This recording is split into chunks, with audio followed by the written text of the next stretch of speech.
Hello, everyone. Thank you for being here on such short notice. This morning, Canadians across the country were shocked and saddened to learn that a fatal plane crash outside of Tehran had claimed 176 innocent lives. At least 63 Canadians were on board, and a total of 138 passengers on that flight were connecting to Canada. All people who won't be coming home to their parents, their friends, their colleagues, or their family. A newlywed couple, a family of 4, a mum and her 2 daughters, bright students and dedicated faculty members. All had so much potential, so much life ahead of them. On behalf of all Canadians, I want to express my deepest condolences to those who are mourning the loss of a loved one. Your loss is indescribable, and this is a heartbreaking tragedy. While no words will erase your pain, I want you to know that an entire country is with you. We share your grief. Dans les moments les plus tragiques, les Canadiens ont l'habitude. In the most tragic of times, Canadians are used to being there for each other. For the communities who are mourning today the loss of a loved one, we will be there for you. In the coming days and weeks, our government will continue to work closely with its partners to ensure that this crash is thoroughly investigated. Canadians have questions, and they deserve answers. Minister Champagne will be speaking with the Iranian Foreign Minister and conveying the need for a thorough investigation into this fatal crash. Le ministre Champagne s'est entretenu avec le gouvernement de l'Ukraine. Mr. Champagne has consulted appropriate officials and authorities as well as our partners. For his part, Minister Garneau is working closely with officials at Transport Canada and has communicated with his international counterparts. Today, I spoke with President Macron, Prime Minister Johnson, President Trump, and Australian Prime Minister Morrison to discuss the matter. They all expressed their deepest sympathies to the families and to all Canadians and offered their help and support. These calls built on the conversations I've had over the past few days with Chancellor Merkel, NATO Secretary General Stoltenberg, EU Council President Charles Michel, and His Majesty the King of Jordan. About an hour ago, a Ukrainian airlines plane just landed in Toronto from Kiev. According to the airline, there were 138 passengers who weren't on that flight because they died in the crash on the earlier leg of their travel. There are a number of steps being taken to support the families at Pearson Airport. Right now, our top priority remains the safety and security of all Canadians, may they be at home or abroad. Friends and relatives of Canadians believed to be on board should contact Global Affairs Canada's 24/7 Emergency Watch and Response Centre. Canadian citizens in Iran requiring consular assistance should contact the Canadian Embassy in Ankara, Turkey. To the families grieving, know that the Government of Canada and all Canadians are grieving with you. We will support you in the incredible, difficult weeks and months ahead. This somber day comes in the wake of deeply concerning events in Iraq. Canada condemns the missile attacks launched by Iran last night. I am relieved, as are all Canadians, that all personnel deployed in Iraq are safe. I'd like to take a moment to thank once again the women and men in uniform who have worked hard with our allies to stabilize Iraq and counter Daesh. Their mission is important, and we can all be proud of their work. Je vous assure que nous prenons toutes les précautions nécessaires. I assure you that we are taking all the precautions necessary to ensure the safety of our civilian, military, and diplomatic personnel. We are continuously communicating with our international partners, and we will keep opposition parties updated on the changing situation. We continue to encourage a de-escalation of tensions and a dialogue in the region. Once again, thank you for being here today, and I will now take your questions. One question, one follow, and we'll try to keep the questions and answers short so we can get as many people in. David Cochran, CBC.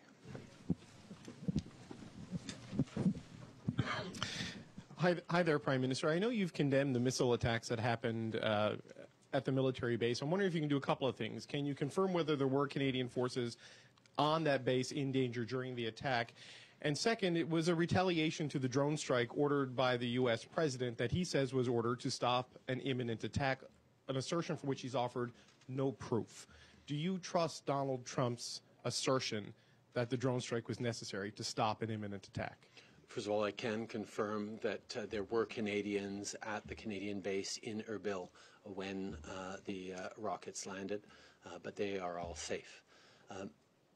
Canada has long been aware of the threat posed by the IRGC on regional and global safety and security.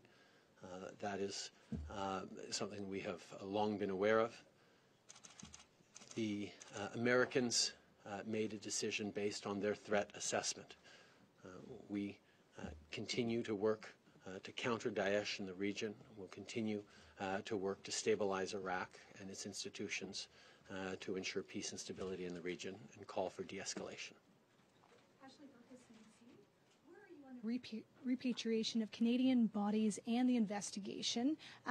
Can you get access given your relationship, your diplomatic relationship there, or will you have to rely on other countries to get that access? First of all, our initial thoughts are, of course, focused on the families who woke up to terrible, terrible news this morning. We will provide them all the support necessary. We have already begun reaching out and will continue to support these families through some very, very difficult few days ahead. As we move forward, we've had many countries step up to offer their support and assistance as we move forward, whether it's Ukraine or countries like Australia, Italy, France, to assist us in our consular work on the ground. But as I said, Minister François-Philippe Champagne will be engaging directly with his Iranian counterpart to request assistance and a presence by Canada, both in Tehran, but also as part of the investigation.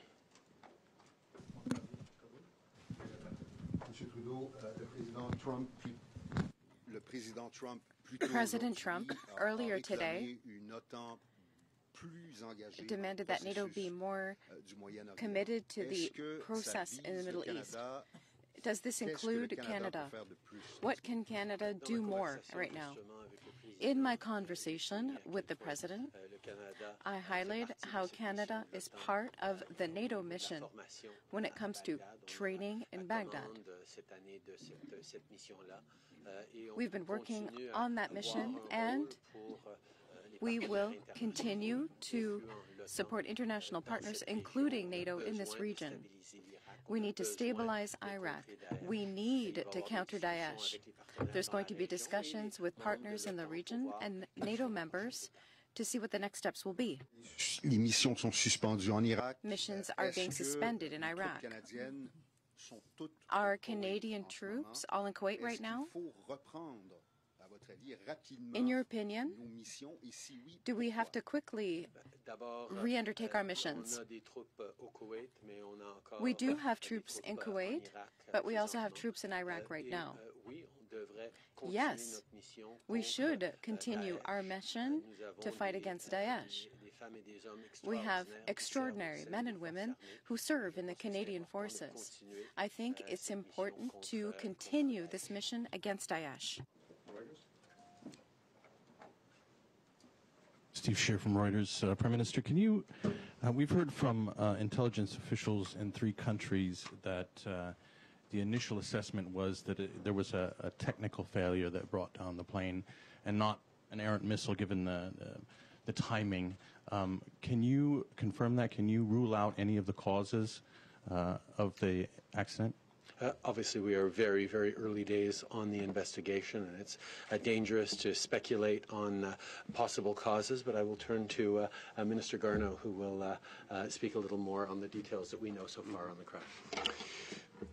So we cannot speculate at this point as to the cause of the tragic air accident that occurred about 2 minutes after taking off. The indications that we have from satellite data that we got from the Ariane system suggests that it took off in a normal fashion, climbing to altitude, a very, very standard departure.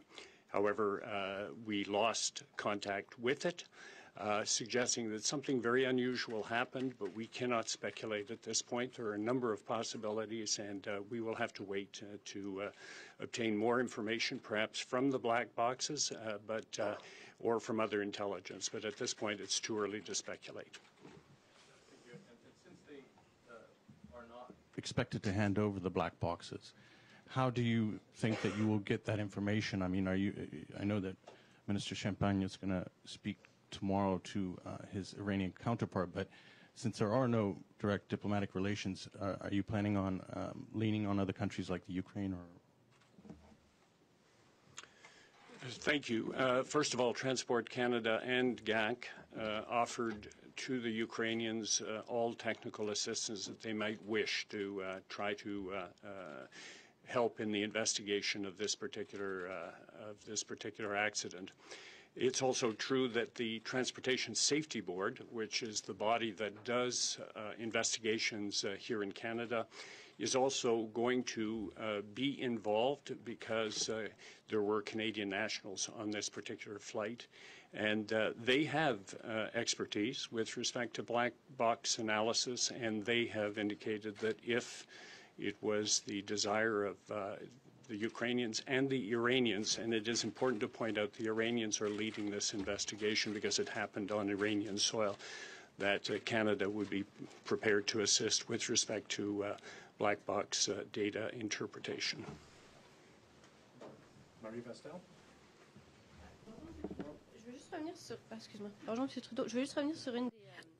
I just want to come back to one of the answers you gave to one of my CBC colleagues.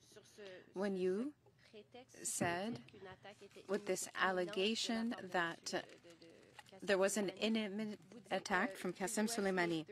Based on their threat assessment. Est-ce que vous partagez ce threat assessment? It was a threat assessment that the U.S. made. It was a threat assessment that the U.S. Was tasked with making and made. Et sur l'OTAN, vous dites on va avoir ces conversations. You said you've had those conversations. Are you open to more Canadian participation in the Middle East, or do you consider that that participation is sufficient?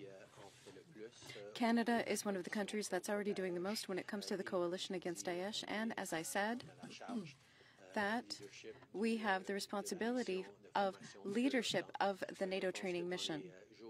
I think that in the weeks and months to come, there will be conversations about what will be the way to move forward, to continue to stabilize Iraq, to continue to fight against Daesh, and that will be a conversation with our partners in the region, but also with members of the coalition and NATO.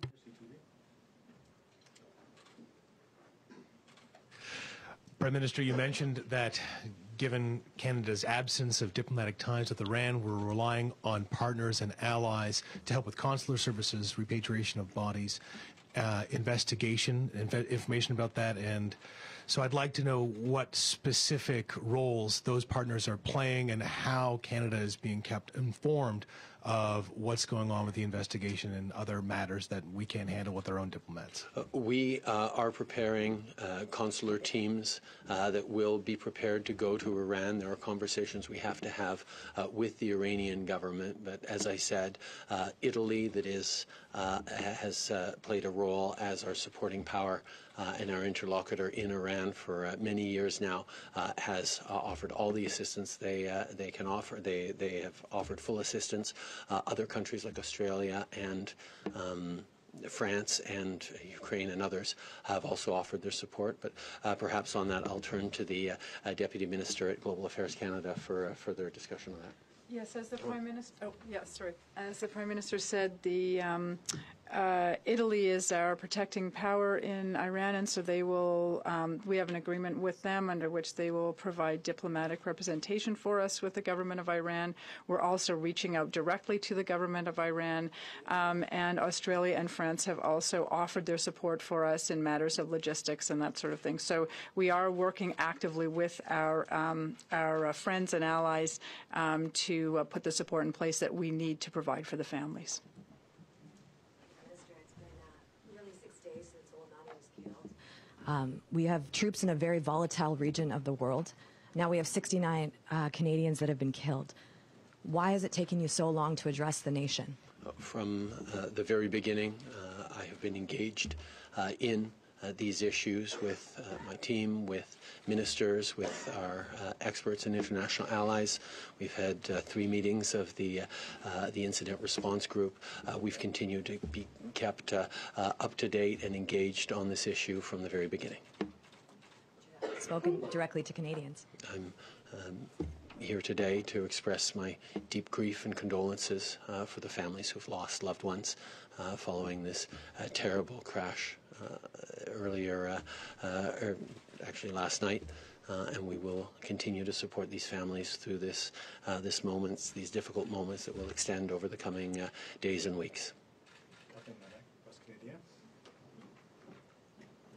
Bonjour, Catherine Lévesque, La Presse canadienne. Catherine Lévesque, Canadian Press. My question's for Mr. Garneau. Just like my colleague, I want to know if we know what caused the crash. Are there any hypotheses that we can set aside right now? I would say that no, we do not know the cause. We know that something sudden occurred, but we do not know the cause. It could have multiple reasons. We will have to wait for more information before being able to determine the cause. And it's important not to speculate at this point. Earlier today, the government said that it would try to get all the answers for Canadians because there were many deaths. But now Iran is going to lead the investigation. How will Canada ensure that it gets all of the answers available? We understand that Canadians want answers. We want answers as well. It is very, very important. That is why we immediately reached out to Ukraine to offer our expertise. That's why the Transportation Safety Board is doing the same thing. We are hoping that this offer will be accepted because we think that we can contribute and can help to get the answers necessary to determine the cause. We will see in the days to come. Ukraine was willing to accept our offer of help, and that was the first step. Given that Canada has no diplomatic relationship with Iran, how can we effectively influence the investigation? I think, as Minister Garneau pointed out, there are multiple roles for different countries when there comes an accident like this. Canada will be part of that investigation, not only because we have the expertise, but because we have suffered such significant loss of lives for our citizens. But we are going to continue to engage, and the conversation that Minister Champagne will have with his Foreign Minister of Iran counterpart later today will go a long way towards clarifying that we expect to have a role in this investigation, that Canadians will be asking for answers, and we're there to support and find out the truth. In terms of the impact that the relationship or lack thereof has already had, has it led to delays in getting information to families or getting information about what has happened from Iran to Canada? So far, in terms of information to families, we've been able to pass along every bit of information that we've gotten. We are, of course, in very early moments on this investigation, but perhaps, Minister Garneau, you have more information on that? No, at this point, it's still too early. This happened really, we're talking about less than 24 hours ago, so we're scrambling to get as much information as we can, but it's going to take a little while to get some of those answers.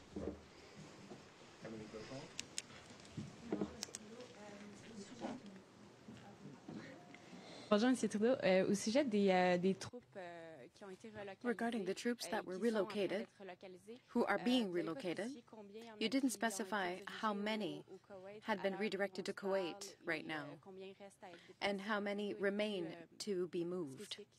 Could you be more specific, please? First of all, let me say that when it comes to security, we certainly emphasize the security and safety of our troops and all Canadians. The men and women who serve in the Canadian Armed Forces are professionals. They have the ability to respond to all kinds of situations, and we have a great deal of trust in the work that they are doing. However, out of regard for their security, when it comes to their security, I would ask General Vance to take the floor. Thank you, Prime Minister. Yes, certainly. Our troops are in Kuwait and Iraq. They are ready to continue the mission if the conditions permit. The situation regarding missiles, or rather rockets, is a dangerous one. They take cover. They're taking security measures, and they are ready to continue. Is that the right answer? It's not quite the answer to my question, but thank you for the effort. I would like to know that you said everything would be done to shed light on the plane crash. There will be an investigation. What's actually happening right now? What is the situation? In order to determine the cause, we need information. That's what's missing. One of the sources of information is, of course, the black boxes. That could give us information on what was happening on the plane, both boxes.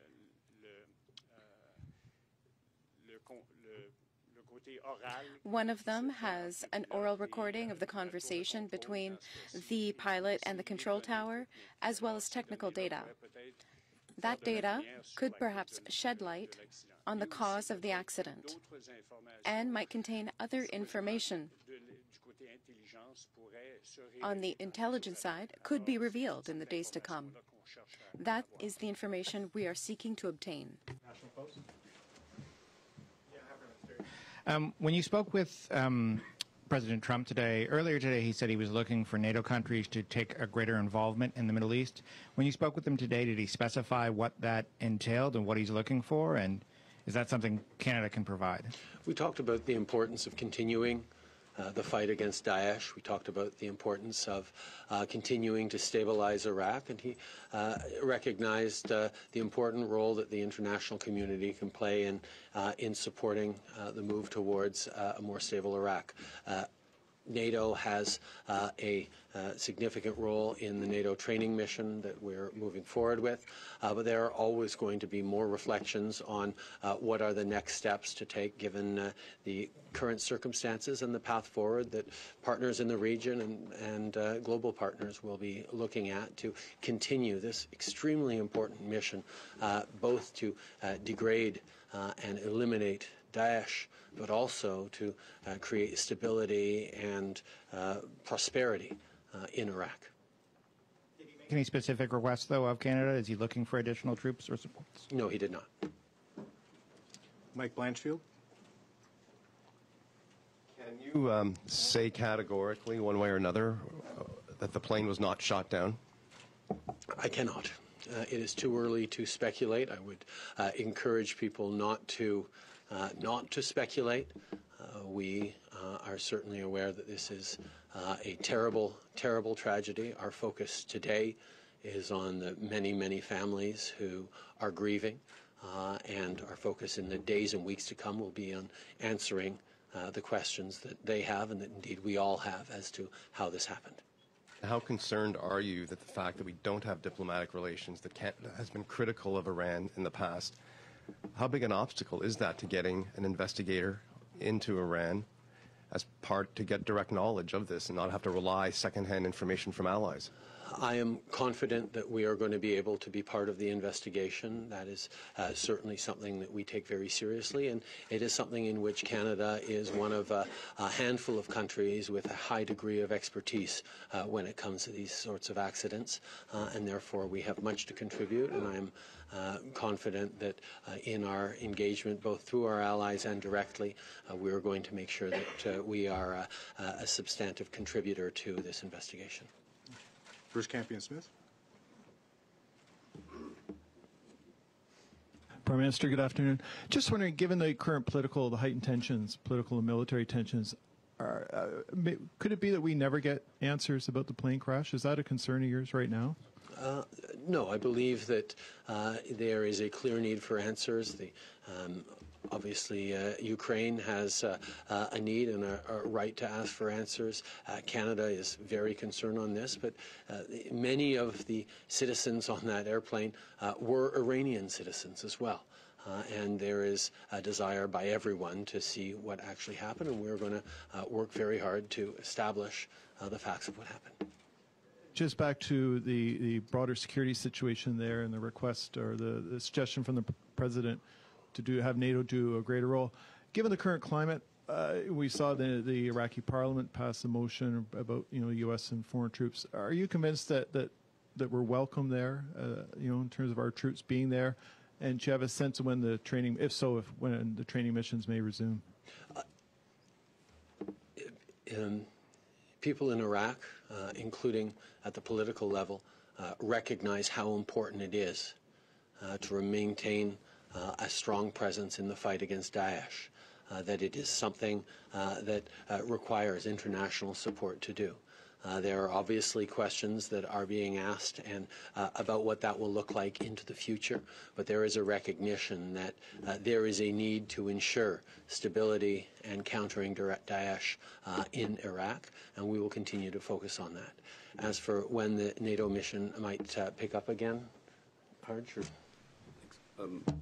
So we've been discussing this current situation with our international partners, myself, Minister Champagne, and the Chief of Defense Staff, and all of us having a thorough discussion. But the first priority is always going to be force protection, given the current situation. I think we all agree that it's important to continue this mission because of the threat that Daesh pose to the country and also to our international partners. But we need to take this one step at a time. But as we move forward, we do need to keep in mind that just like before, all the decisions that we have made was with the Iraqi government, and we will continue to do so. So those discussions are going to be very important, but we will day by day look at the current situation and look at those steps. The goal is to continue on with that mission, but it's too early just yet. But those discussions are currently ongoing to determine when and how we can start that. Thank you. Okay, last question. Bill Curry, Globe and Mail. Maybe we could just a domestic question. You were on a prolonged vacation. Your government's been a bit slow to get going. So what were you doing in Costa Rica? Was it purely a personal vacation, or did you have officials there? Can you explain the long delay in government activity the last few weeks? I can assure you that from the moment the drone strike happened onwards, I was engaged with officials in briefings and in looking at what next steps Canada could play in reducing tensions in the region, in ensuring safety of our troops, and ensuring the continued success of the mission against Daesh. You mentioned you spoke to the President the last while. Did you express any concern about his approach to this whole issue over the last few days? We continue to press in all our conversations, including with the President, for a de-escalation of tensions in the region, for a path forward that will ensure stability in Iraq and a continued fight against Daesh. That is something that we all agree on. Thank you very much. Merci beaucoup tout le monde. Bonne journée. Thank you very much, everyone.